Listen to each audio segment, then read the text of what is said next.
The Chiefs' standout rookie receiver, Skyy Moore, who has already been turning heads in just a short time up at training camp, left Tuesday's Chiefs camp practice injured, reportedly with a hip issue. We're going to catch up with Nate Taylor from The Athletic, who was at practice today and saw everything, to find out the latest, plus much more, today on KCSN Update.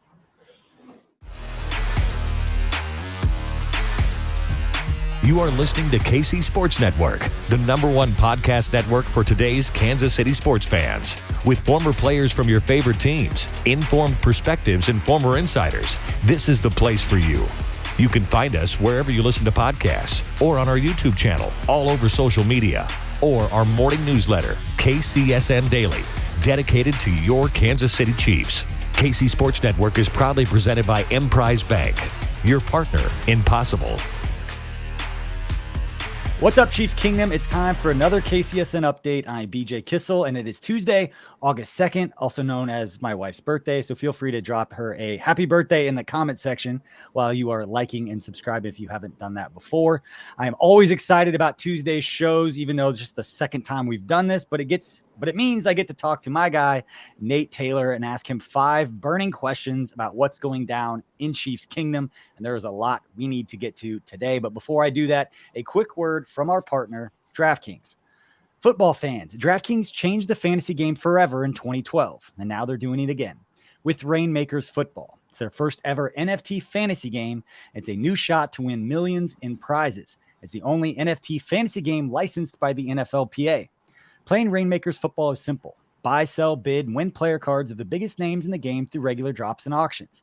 Each week, craft your lineup of athletes from your NFT collection and rack up points for touchdowns, receptions, and more, like you would in daily fantasy football. The next generation of fantasy sports is almost here. Download the DraftKings Daily Fantasy app now and sign up with promo code KCSN. Click the Rainmakers tile and opt in so you can be ready for the next drop. Play free for millions in prizes all football season and build the ultimate NFT fantasy franchise with Rainmakers Football. That's promo code KCSN only at DraftKings. Eligibility restrictions apply. See DraftKings.com for details. All right, everybody. Now let's welcome on Nate Taylor, who has been braving up the heat up for us in St. Joe, covering practices for The Athletic, where I'd ask you to support and subscribe to catch all of Nate's content if you are not already.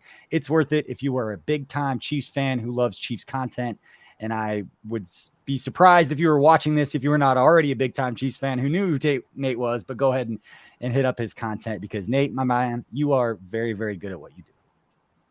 Oh, thank you, BJ. I just want to let everybody know we're almost at the halfway point of training camp. We're getting one step closer to the first preseason game against the Chicago Bears. That is next weekend. And yes, every day I drive up and down from St. Joseph. It is always a treat to see how this team is doing. And honestly, BJ, the story that I'm writing today is about the second day in pads. We make so much of this in media about the first day, that first little taste, that first glimpse of like real football. But how's day 2 when Andy Reid makes the practice even longer, you go through even more reps, and your body's just sore because you've already hit somebody for the first time. You're like, this is not like the regular season. This is not even like the preseason. Like, you don't ever play, games back to back, or you don't really have practice in the regular season back to back. So this is a real growth day for the Chiefs in a very structured Andy Reid training camp. But I'm happy to be joined with you here in St. Joe for the first time that we're doing this.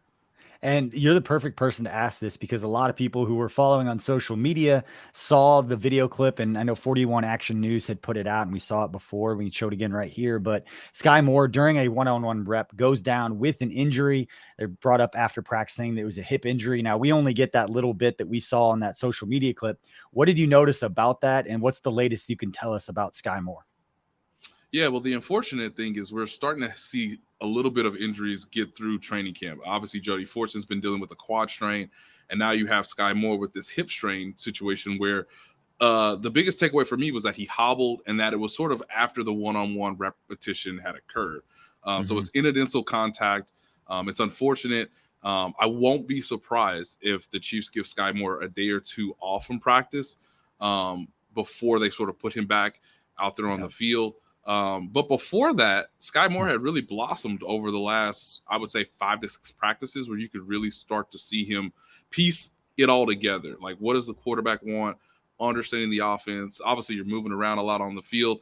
And when he actually got to the part of running the routes, it was the shiftiness and the way he was able to create separation that I thought was impressive, particularly against guys like maybe L'Jarius Sneed or some of his, fellow rookies like Joshua Williams, who's been playing with the ones a lot on defense. So it's a bit of a unfortunate situation. I don't think it's a serious injury. No one's given me that indication yet, but I won't be surprised, BJ, if he has to take, maybe Wednesday off, comes back Thursday, or you just say, hey, let's let him really heal up before he's on the practice, maybe Friday or Saturday. Yeah, not that they're always forthcoming with a lot of injury news, not that they have to be, but that's why I want to ask you, because you can get a feel for it just in talking with the people and asking questions about it. If it's really serious, everybody's a little bit down. You can tell that it's a little bit more, and not that it might not end up being that, but it's encouraging to hear from you that it seems like while it's not great for a rookie to miss time during any training camp practice, that it doesn't seem too serious. And I want to ask one more question about Skyy Moore, because to your point that he has really been impressing. And I had somebody ask me this on social media and I didn't have 280 characters to explain the answer. But I said, what's the difference between Skyy Moore having this standout off season throughout OTAs and before they really put the pads on, and guys in the past that we've kind of put a little bit too much on? And Noah Gray was the example, and that was very recent, but I go way back further to Mark Harrison, Kenny Cook, Ross Travis. Those guys Kenny Cook was my guy. I absolutely was all about the Kenny Cook train. And I hope he is doing well. He had an amazing story. I hope Kenny's doing great. But what's in between those guys standing out in the offseason and then the way in which people are talking about Skyy Moore? And the only way I could explain it is he's doing it with the ones, and he's not making incredible physical catches necessarily. Like most of those guys were big. Noah Gray notwithstanding, Mark Harrison, Kenny Cook, those are big, tall guys who are going to stand out in shorts on jump ball situations where there's not a lot of contact. Skyy Moore's route running ability was talked about coming out of the draft, and that's what started to separate is the burst in and out of his cuts and how clean they were. That's what stood out to me. But for you, what's the difference between guys that we've praised in the past of having great off seasons and kind of getting all hype about him and what you've seen from Skyy Moore up until his injury today? Yeah, it's to your point, BJ, a lot of it is about, for me, separation. And as I understand what the offense is trying to glean from this is, how do you sit down in zone coverage? How do you do against press coverage, sort of getting into your routes sooner rather than later? And then I would say, too, you always have to put the special teams as an element, especially for a rookie, because they have to sort of get their roles down, even if they are a first or second round draft pick. For Skyy Moore, we talked to Dave Tobe today. Can he have a role of being maybe the punt returner if McCole Hardman's going to be asked to be maybe that one or two, that number one or that number two receiver? Maybe he takes less of that role, kind of transitions out of special teams because you have a new guy that's dynamic as a punt returner. And there was one rep that really jumped out to me when it came to Skyy Moore, particularly against the ones, and it was very early on, where he ran sort of a sophisticated route, which means it's more than just one cut. And it was in the middle of the field, and it actually caught Justin Reid by surprise. And then he was still able to play through contact and catch the ball from Patrick Mahomes in the middle of the field.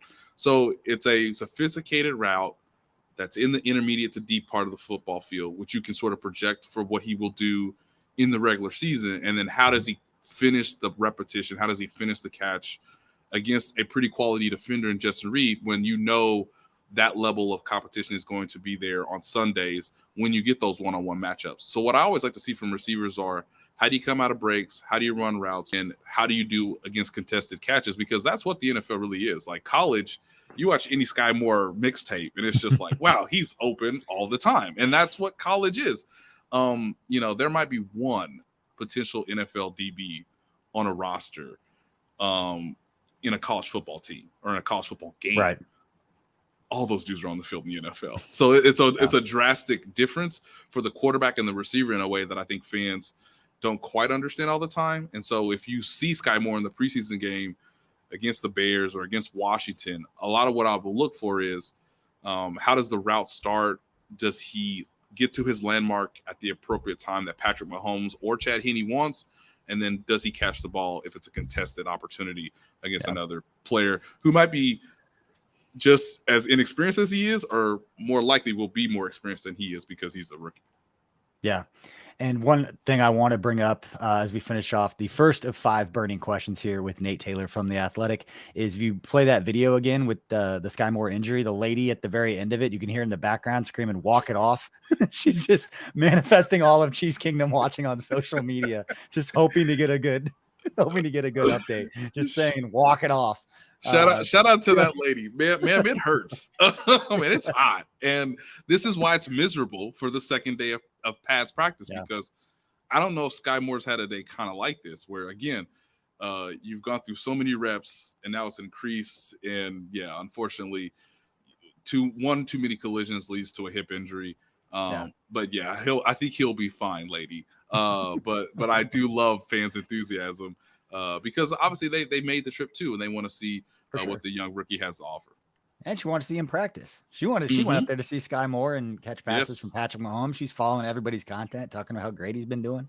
You love it. But if you love the fact that Skyy Moore is not apparently, based on what we have right now, not a serious injury, go ahead and hit that like and subscribe button while you're at it. And then let's move on to the number 2 burning question. And this one is a little bit in jest as well, but since you're up there every day, the other day when Patrick Mahomes had his foot stepped on and he limped off to the field, do you feel pressure as a beat writer who's there if you're going to put out some information on social media about Patrick Mahomes being injured? Because if you put that out there and it turns out it's not a serious injury, it was already on NFL Network probably 12 seconds after you tweeted it. So what's going through your mind as a beat writer when something like that happens with a dude like that? Yeah, well, I hope everybody understands that, I understand that there's a responsibility that I have. I'm supposed to watch everything as objective as I can, but you understand that there are storylines throughout camp, and camp kind of ebbs and flows, and what is relevant and what is not relevant, or what may, be more interesting sort of down the road.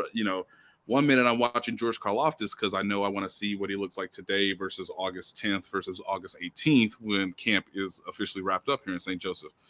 But if we're in a team period and Patrick Mahomes hobbles for the first time that I've seen in camp, then everything sort of clears out, and I have to sort of be mindful because, much of the season comes down to his success, to his health.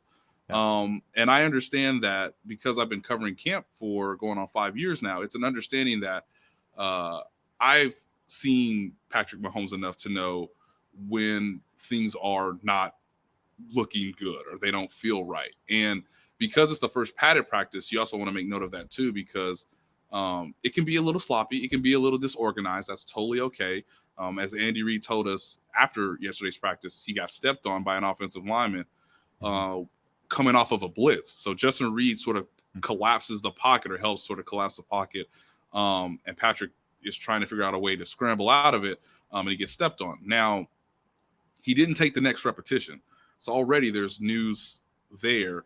And now, as I'm processing it in real time, as quickly as I can with my eyes, both on the field and in my phone, I'm trying to, write it as cleanly, as easy to digest it as I can, because again, this is all happening in the moment. And I hope people appreciate and respect how I try to go about it.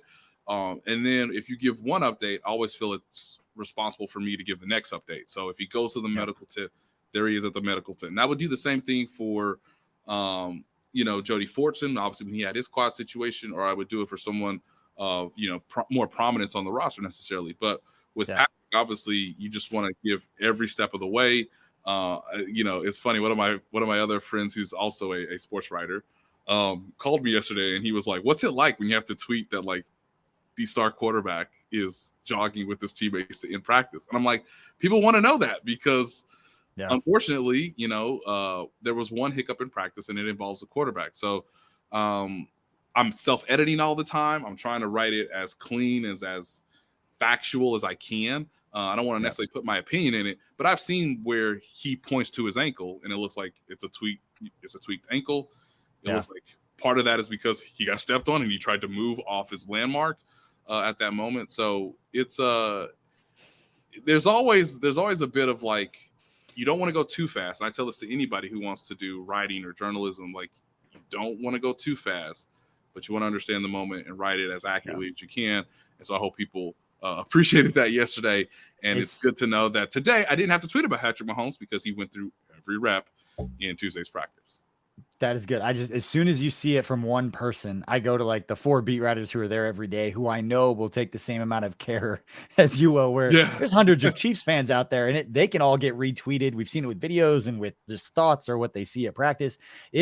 There's 5,000 reporters out there with cell phones and Twitter. So when stuff like that goes down, it's like, all right, where's Nate? Where's Herbie, Matt, Pete?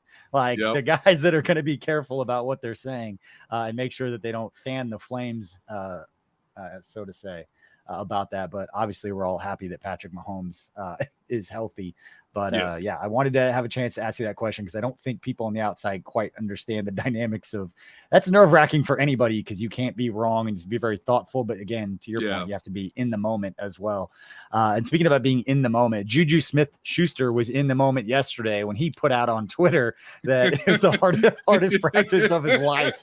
The first day in pads. You might read that on a little website called theathletic.com, BJ. Ooh, there we go. Make sure you check out The Athletic for the story. So it won't take too much of the story, but I'll add a little different flair to it here in the moment, Nate, than what I was going to ask, because it was always interesting to me. I did this once where it was Chiefs Alumni Day. And I asked one of the former players about how hard an Andy Reid camp looks.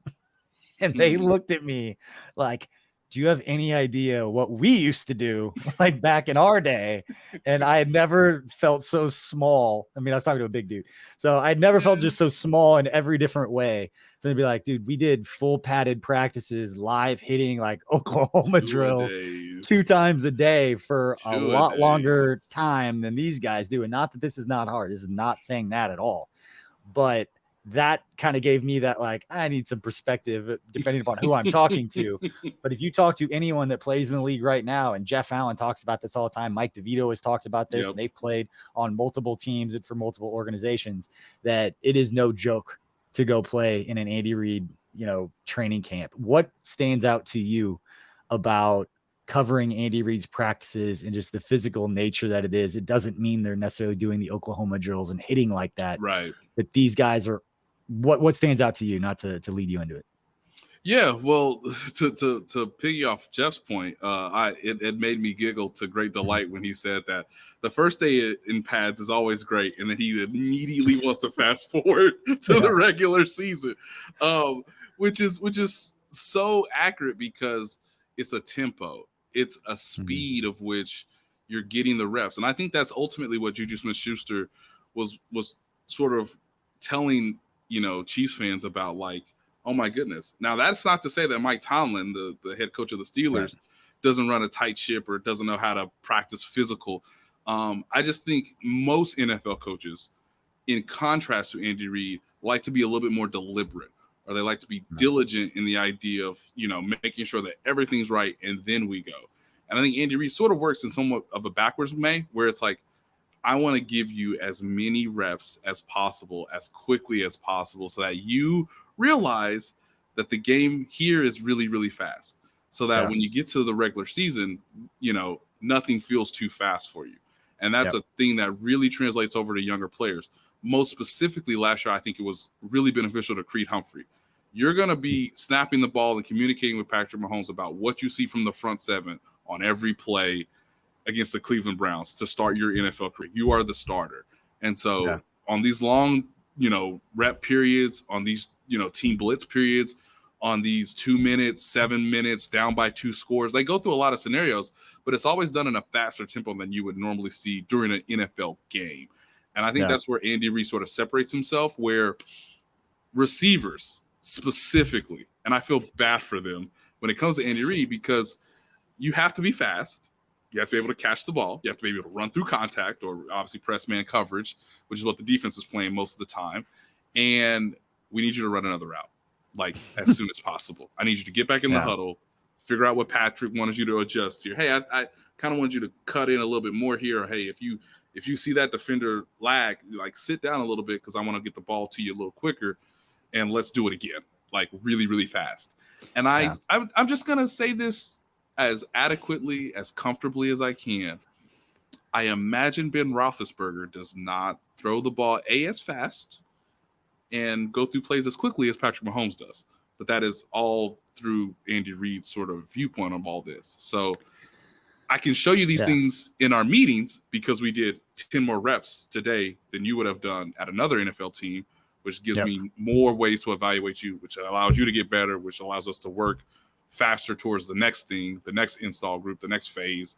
So everything is done with a tempo and a speed that I think surprises new players and or rookies because they have never practiced this fast before in their careers. Yeah, I think it's the best example I can give is if you're looking for a tangible way to show off like organizational leadership, it's watching an Andy Reid practice because you have 200 people on the field and there's no wasted time. Everyone from Alan Wright to Rick Burkholder and their staffs, they know exactly what the next drill is. They know what reps they have. They all know exactly what plays are being called. They're called for a certain reason. They scheme the offensive scheme or the offensive play call versus the defensive play call to watch a few certain things to see if guys are handling what's being taught to them in the walkthrough the day before. They can take that information and then put it in a live environment, to your point, where there's not a lot of wasted time. You have to get out there in a game situation where you don't have 2 minutes between plays to really understand, like, okay, I really need to make sure I know what I'm doing here. It's not going to be like that in the game. So get out there and figure it out. But that's the one thing that Mitch Holthus always used to say as being the biggest difference between Andy Reid and everybody else's practice he'd ever been at, in that there's no standing around. There's no everybody communicating or yelling, this is what we're going to go do next. They don't divert from the game plan of what they're going to do that practice day. If they screw up a play, he's not repping it again. If it wasn't perfect, they move on to the next thing. I didn't know. I don't know any different. That's all I ever knew. Yeah, I was actually going to make that point, and you were so correct. They don't really do things twice. Or if you do something twice in Andy Reid's training camp, that is a sign of something has gone horribly wrong. Rookie mini camp when they re-huddle because they couldn't spit out the play call. That's the only time you'd see them really, really upset on a football field is when they have to re-huddle. It's not good. Not great. Not great. The last thing I'll say too is the CBA, along with the Player Association, along with the league, in terms of obviously health and safety protocols, obviously trying to reduce the level of concussions. All these discussions, they shorten practice time. So the most you can do now is 2 hours and 25 minutes. Yeah. I talked to Vic Vermeil, and Dick Vermeil used to have 3 hours and 30-minute practices, and again, twice a day. So it forces coaches to be efficient, and it forces coaches to really try to find the best way to get as much information from the players that they can evaluate so that they can obviously, as you mentioned before, get to the next thing, but still feel like you're teaching that player and getting them ready for a game-like situation. So the days are not as long as they used to be. They're actually much shorter, which means, classwork, study work, how do you understand, the communication pre to post snap, and your technique. Those things are really discussed, I think, a lot more in sort of that, walk through individual meetings, team meetings sort of settings. But for those 2 hours that we watched today on Tuesday, they went through about 5 different scenarios, and that's really important because you're not going to get those 5 on Wednesday. They're going to be a very different 5. Yeah, they're very, very efficient in what they do. Let's move on to the fourth burning question. And this one, anybody who watched the KCSN update from yesterday, from Monday, had a segment about the Chiefs running backs group because it's one to watch. You and I had spoke a little bit about it before. It's really interesting because generally over the past few years, besides the 1 year they kept Tremont Davis and then ended up trading him right after that, they keep 3 running backs and a fullback. And Michael Burton is going to be the fullback. It seems like there's no competition there. You keep 3 running backs. Which 3 are those going to be? And you've got 6 on the roster right now with Clyde Edwards-Helaire, Ronald Jones, Jerick McKinnon, Isaiah Pacheco, Derek Gore, and Tayon Fleet Davis. And nothing against Tayon Fleet Davis, but we're probably going to spend most of the time talking about the other 5 guys right now. But my projection was the 3 veterans who we know with Clyde, Rojo, and McKinnon, where I'd expect Pacheco, he's going to get a lot of work this preseason. I'm not going to wish injury on anyone, Nate, but he might have an injury and ended up. And that was my original thought process, is 7th round pick. They like him. They're not going to want to stash him on practice squad in case somebody wants to take him away. So he might get injured because, again, he's getting a lot of preseason play. then Dave Toub comes out and says like he's our kick returner and Isaiah Pacheco is going to be here. So would you keep, and here's my question for you, because it's gonna be a layered question. To be a kick returner / most likely a third down back that Pacheco would be looking at as a rookie, there is so much put on the third down backs, not just their ability to catch and be athletic and make a play in pass pro. You have got to know what you're doing in pass protection to protect the best player in the NFL. And for them to trust them in those situations, that's just a lot to put on any rookie, regardless of where you're drafted. And so to put that on a rookie 7th rounder, didn't know, but I'm not there every day. So he comes out and Dave Toub will tell you more about what's going to happen with the roster than any other media availability there is. Yes. And we all have known it for years. He comes out and says Pacheco's the number 1 kick returner. What does that mean for the other spots? Do they possibly keep 4 running backs this year and maybe 1 less receiver if he's going to be that kick returner? Just how do you see this thing shaping up? Anybody who's out there listening, let us know in the comments how you think the running back room will shape up when we get to that 53-man roster.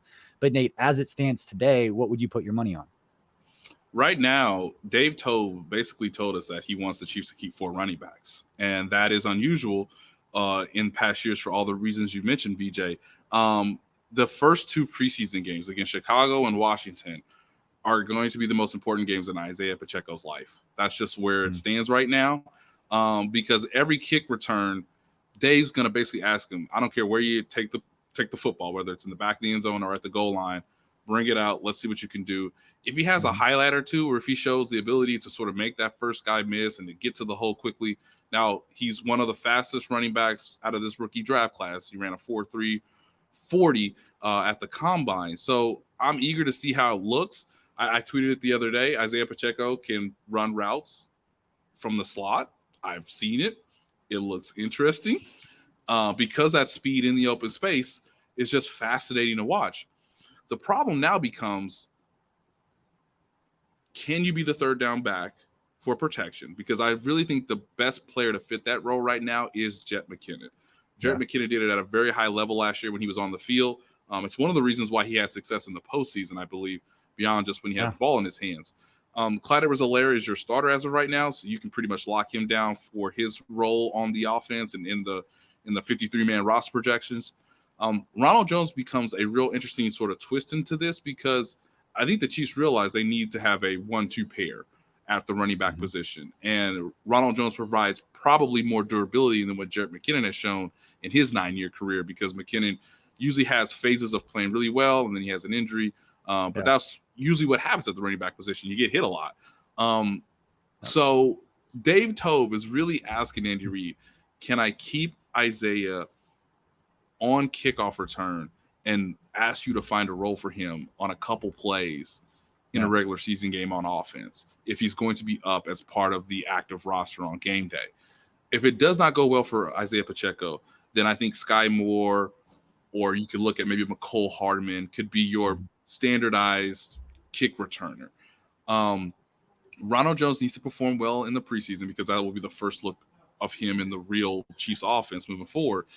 But this is going to be, again, the most fascinating position battle throughout all of camp, throughout all of preseason, because I'm fascinated to see who has an edge. And I really can't give you a direct answer right now, BJ, or for our fans. I know they're probably saying, like, hey, how would you grade the depth chart? And honestly, I would say right now it's probably Clyde, Ronald Jones, Jarrett McKinnon, and Isaiah Pacheco.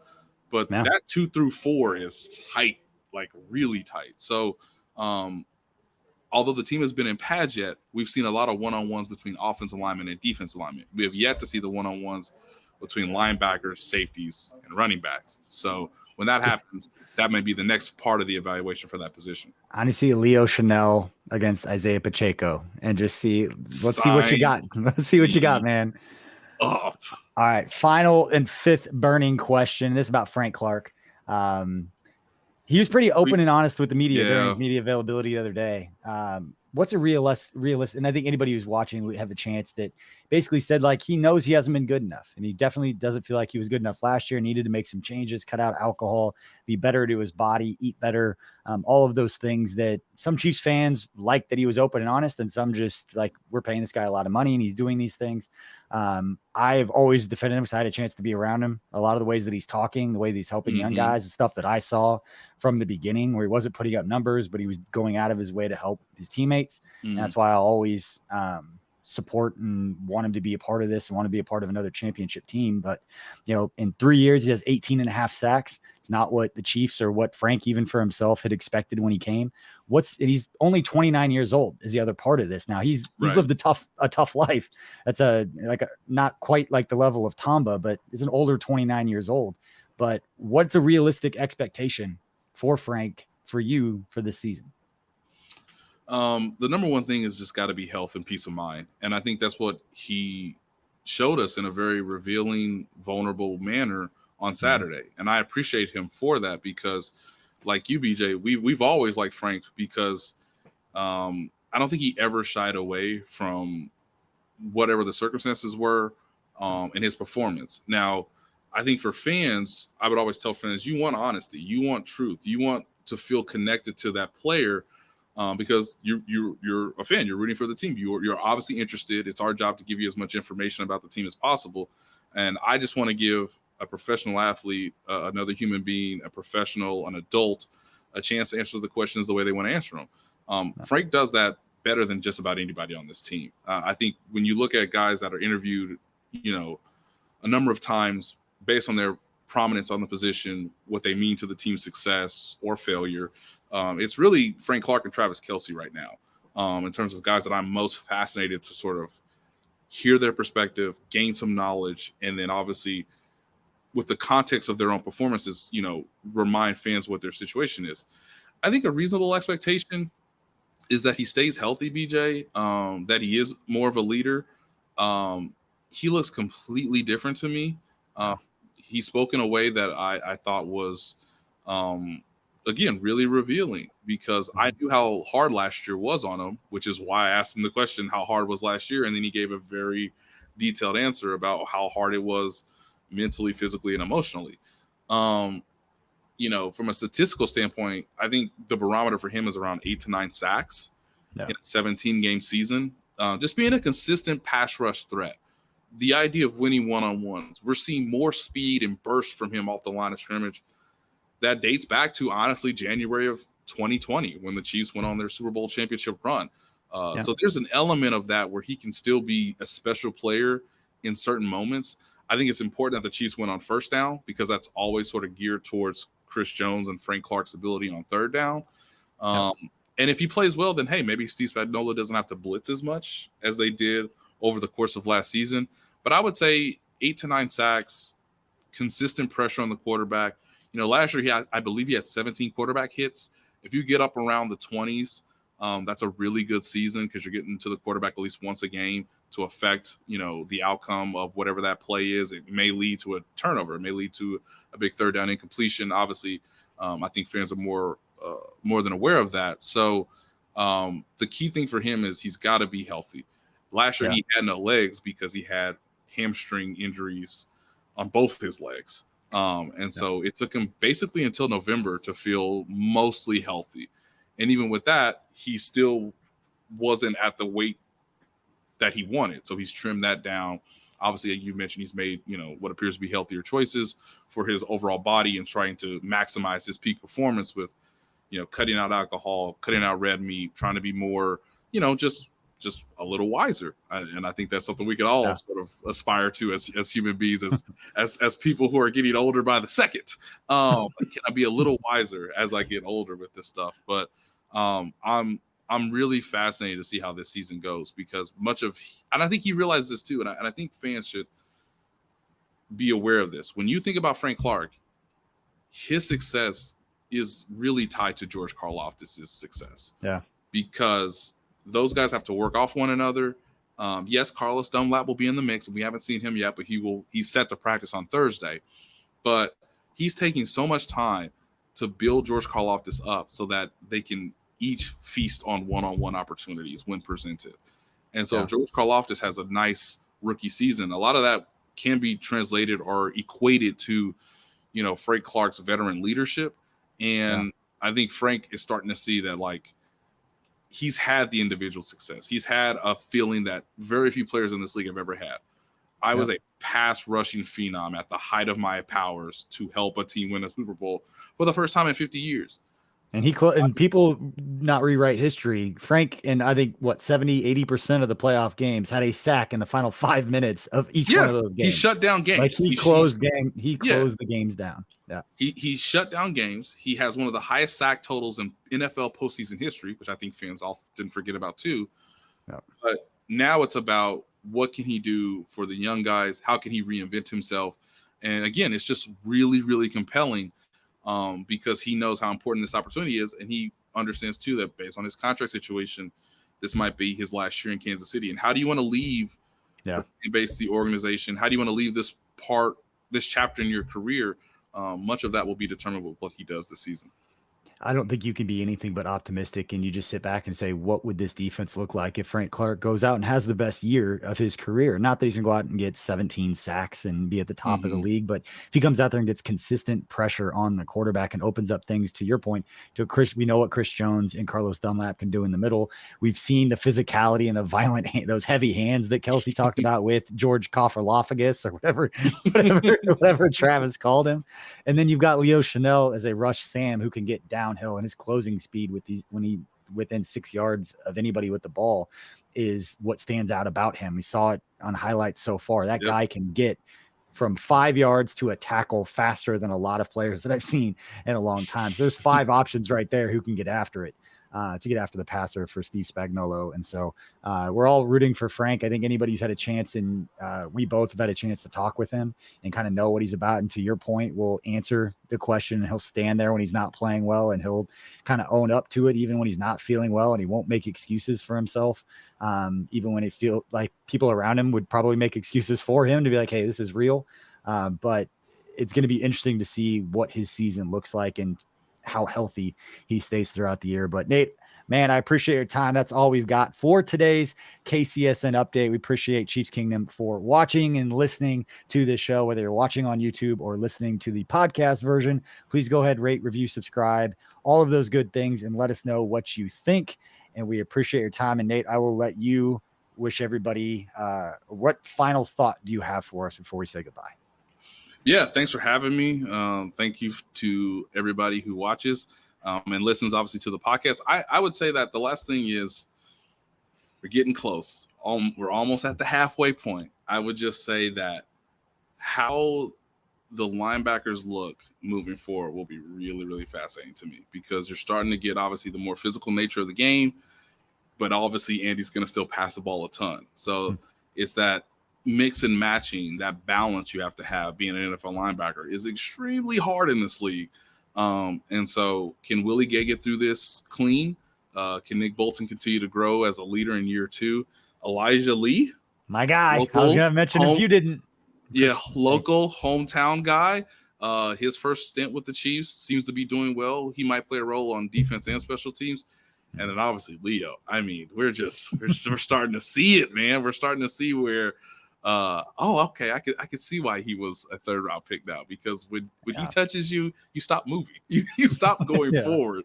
At least that's what's been so far in practice. And we had a nice tackle on Ronald Jones. I took note of it just because, Ronald Jones has been in this league quite a while. He's a pretty big man, and he was stopped in his tracks by Leo Chanel for at least 1 rep. So how the linebackers do is what I'm going to start to watch and obviously share with your lovely people and obviously our subscribers at The Athletic over the next week or so. Just keeping my eyes on the linebacking and how that may look moving forward, now that we've gotten a feel of how the Chiefs defensive line is finally sort of come together with Frank, Carlos Dunlap, George Karlaftis.